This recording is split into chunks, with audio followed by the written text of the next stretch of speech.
The thing that you have to understand about latency is that you can, of course, describe latency on average.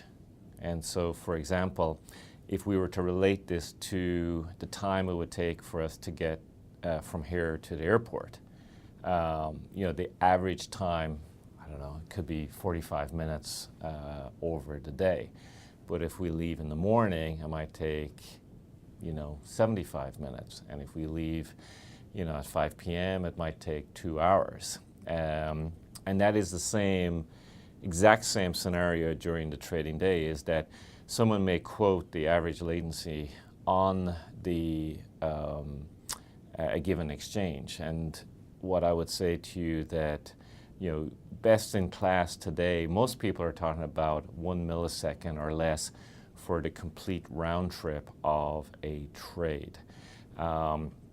Order execution response time, if you look at the figures out of the US, are typically now less than 100 microseconds in terms of if I send an order in and I get a response back.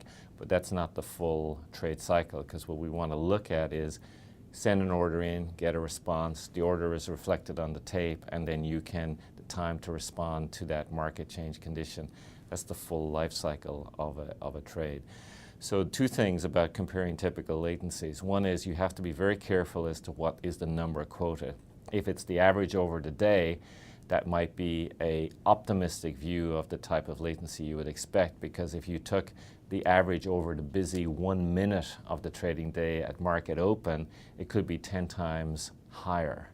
And we do see significant outliers where someone's average may be sub 100 microseconds, but during the busy period, it could be a couple of 100 microseconds. And we have to learn in our trading systems to be able to deal with that variability.